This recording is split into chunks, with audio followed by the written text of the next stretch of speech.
Kredit motor ada yang 3 tahun, ada yang 28 bulan. Pada semangat pisan, Cang. Pada ungkulan, ya. Pada mampu, pada bisa. Ya alhamdulillah. Tapi ngapa sih giliran, Be? Ada yang ngajakin patungan kurban, ya. Pada ogah-ogahan baik.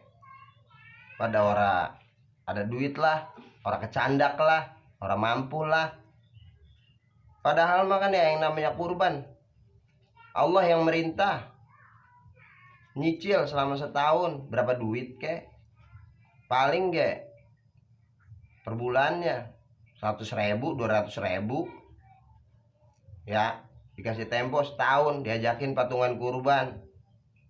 Cuman 3.500.000. Itu disuruh cicil selama setahun.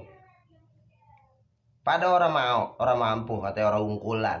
Lah itu kredit motor sebulannya ada yang 1.100.000, ada yang 800.000. Pada ungkulan. Ya Allah, motor mah tunggangan kita di dunia yang sifatnya fata morgana sementara. Tapi kalau kita buat kurban, entah kambing entah sapi, cuma 3.500.000 patungan cicil selama setahun. Itu tunggangan kita di akhirat ntar. Jadi kita kagak berjembat di Shiratal Mustaqim, kagak jalan kita berjembatnya. Naik tunggangan kita yang emang boleh kita di dunia. Urusan dunia mah pada dudak-budak baik, urusan akhirat pada dipora-porain baik.